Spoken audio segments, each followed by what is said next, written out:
In this devotional, I'm going to share with you 3 thoughts from Deuteronomy chapter 10, verses 12 through 15, where I'll answer the question, what does God require?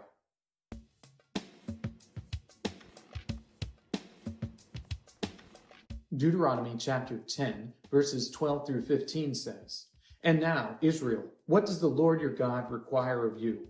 But to fear the Lord your God, to walk in all his ways, to love him, to serve the Lord your God with all your heart and with all your soul, and to keep the commandments and statutes of the Lord, which I am commanding you today for your good. Behold, to the Lord your God belong heaven and the heaven of heavens, the earth with all that is in it. Yet the Lord set his heart in love on your fathers and chose their offspring after them, you above all the peoples, as you are this day."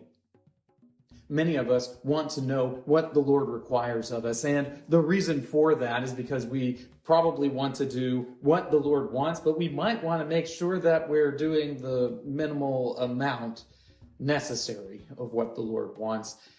This is one of those things that people will ask all the time, what do I need to do in order to be right with God? Well, Moses tells the people of Israel, as he is preparing them to enter into the promised land, precisely what it is that the Lord requires of them. Here are 3 thoughts from Deuteronomy chapter 10, verses 12 through 15, answering the question, what does God require? Thought number 1, love. The Lord requires the people of Israel to love him. This is the baseline for everything that God demands and requires of his people. First and foremost, you must love the Lord your God with all your heart, with all your mind, with all your strength. You have to love the Lord your God above even yourself. You have to love him beyond everything else. And from that, you will inevitably do all that the Lord requires. The love of God is what he requires of his people. And it's amazing, in this passage, in verse 15, it talks about how God loved Israel even before they loved him. He requires them love, but he has loved them first. And that is good for all of us to know. Thought number 2, service. The Lord wants his people to serve him. He wants his people to live out their love for him by serving him in the ways that he has described. And the ways that he describes for his people to serve him are things that we know intrinsically are good.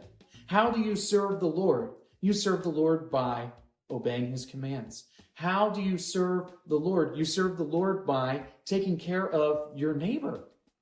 How do you serve the Lord? You serve the Lord by devoting yourself to him in all of the things that he has said. The Lord requires that his people serve him and serve him alone. He will not tolerate his people to serve some other God, but this service that they offer to him needs to be exclusive. The many warnings that he gives to the people of Israel are that they are not to serve the gods of the people that are being displaced by them. They are not to serve the Baals, the Asheroth, or any of these other gods that the Canaanites serve. But they are to serve the Lord and the Lord alone. Thought number 3, obedience. What does God require? God requires obedience to his commands. And this is one of those things that modern people, I don't think, like very much, because we want to set our own standards for our behavior. We don't like the idea of some God or even some other person telling us what we ought to do.